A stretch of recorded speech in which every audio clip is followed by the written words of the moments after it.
श्री कृष्ण गोविंद हरे मुरारी, हे नाथ नारायण वासुदेवा।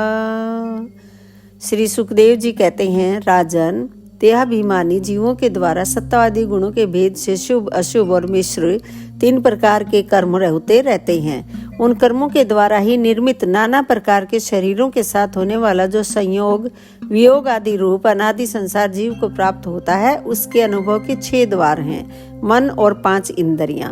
उनसे विवश होकर यह जीव समूह मार्ग भूलकर भयंकर वन में भटकते हुए धन के लोभी बंजारों के समान परम समर्थ भगवान विष्णु के आश्रित रहने वाली माया की प्रेरणा से बीहड़ वन के समान दुर्गम मार्ग में पड़कर संसार वन में जा पहुंचता है। इसमें भटकते हुए उसे अपने शरीर से किए हुए कर्मों का फल भोगना पड़ता है। यहाँ अनेकों विघ्नों के कारण उसे अपने व्यापार में सफलता भी नहीं मिलती, तो भी यह उसके श्रम को शांत करने वाले श्री हरि एवं गुरुदेव के चरणारविंद मकरंद मधु के रसिक भक्त भ्रमरों के मार्ग का अनुसरण नहीं करता। पुरुष बहुत सा कष्ट उठाकर जो धन कमाता है, उसका उपयोग धर्म में होना चाहिए। वही धर्म यदि साक्षात भगवान परम पुरुष की आराधना के रूप में होता है, तो उसे परलोक में निःश्रेय का हेतु बतलाया गया है।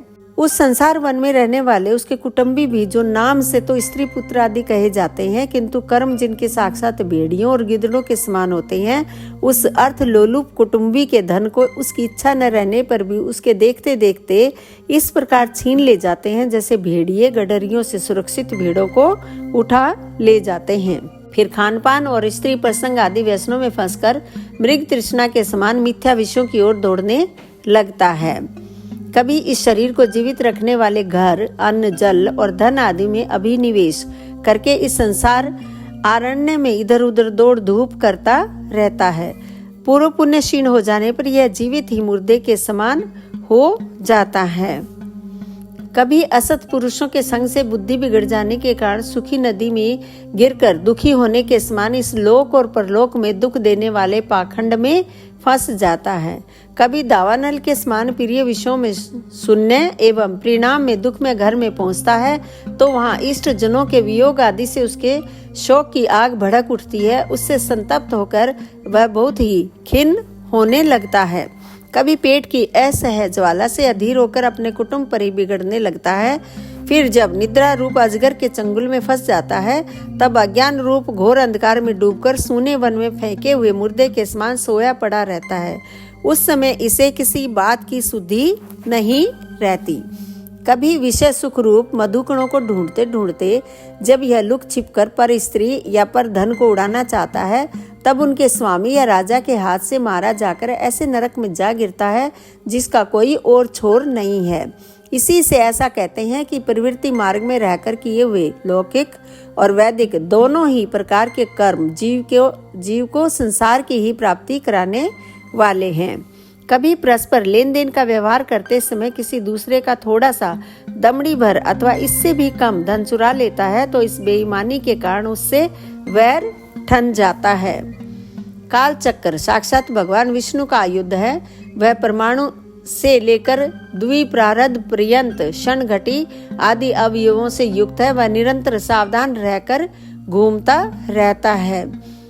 वेदोक्त आचार के अनुकूल अपने में शुद्धि न होने के कारण यह कर्म शून्य शूद्र कुल में प्रवेश करता है, जिसका स्वभाव वानरों के समान केवल कुटुंब पोषण और स्त्री सेवन करना ही है। वहां बिना रोक टोक सत्संग विहार करने से इसकी बुद्धि अत्यंत दीन हो जाती है और एक दूसरे का मुख देखना आदि विषय भोगों में फंसकर इसे अपने मृत्यु काल का भी स्मरण नहीं होता। इस प्रकार प्रवृत्ति मार्ग में पड़कर सुख दुख भोगता हुआ यह जीव रोग रूपी गिरी गुहा में फंसकर उसमें रहने वाले मृत्यु रूप हाथी से डरता रहता है। इस प्रकार धन की आसक्ति से परस्पर वैर भाव बढ़ जाने पर भी यह अपनी पूर्व वासनाओं से विवश होकर आपस में विवाह आदि संबंध करता है और छोड़ता रहता है। इस संसार मार्ग में चलने वाला यह जीव अनेक प्रकार के कलेश और विघ्न बाधाओं से बाधित होने पर भी मार्ग में जिस पर जहाँ आपत्ति आती है अथवा जो कोई मर जाता है उसे जहाँ का तहाँ छोड़ देता है तथा नए जन्मे हुओं को साथ लगाता है। कभी किसी के लिए शोक करता है, किसी का दुख देखकर मूर्छित हो जाता है, किसी के वियोग होने की आशंका से भयभीत हो उठता है, किसी से झगड़ने लगता है, कोई आपत्ति आती है तो रोने चिल्लाने लगता है। कहीं कोई मन के अनुकूल बात हो गई तो प्रसन्नता के मारे फूला नहीं समाता, कभी गाने लगता है और कभी उन्हीं के लिए बंधने में भी नहीं हिचकता। साधुजन इसके पास कभी नहीं आते, यह साधु संग से सदा वंचित रहता है। इस प्रकार यह निरंतर आगे ही बढ़ रहा है। जहाँ से इसकी यात्रा आरंभ हुई है और जिसे इस मार्ग की अंतिम अवधि कहते हैं, उस परमात्मा के पास यह अभी तक नहीं लौटा है। राजन, राज ऋषि भरत के विषय में पंडित जन ऐसा कहते हैं, जैसे गरुड़ जी की होड़ कोई मक्खी नहीं कर सकती, उसी प्रकार राज ऋषि महात्मा भरत के मार्ग का कोई अन्य राजा मन से भी अनुसरण नहीं कर सकता। उन्होंने पुण्य कीर्ति श्री हरि में अनुरक्त होकर अति मनोरम स्त्री, पुत्र, मित्र और राज्य आदि को युवावस्था में ही विष्ठा के समान त्याग दिया था। दूसरों के लिए तो इन्हें त्यागना बहुत ही कठिन है। उन्होंने अति दुस्तज्य पृथ्वी, पुत्र, स्वजन, संपत्ति और स्त्री की तथा जिसके लिए बड़े बड़े देवता भी लालायित रहते हैं, किंतु जो स्वयं उनकी दया दृष्टि के लिए उन पर दृष्टिपात करती रहती थी, उस लक्ष्मी की भी लेश मात्र इच्छा नहीं की। यह सब उनके लिए उचित ही था, क्योंकि जिन महानुभावों का चित्त भगवान मधुसूदन की सेवा में अनुरक्त हो गया है, उनकी दृष्टि में मोक्ष पद ही अत्यंत तुच्छ है। उन्होंने मृग शरीर छोड़ने की इच्छा होने पर उच्च स्वर से कहा था कि धर्म की रक्षा करने वाले, धर्मानुष्ठान में निपुण, योग गम्य, सांख्य के प्रतिपाद, प्रकृति के अधीश्वर, यज्ञमूर्ति, सर्वांतर्यामी श्री हरि को नमस्कार है।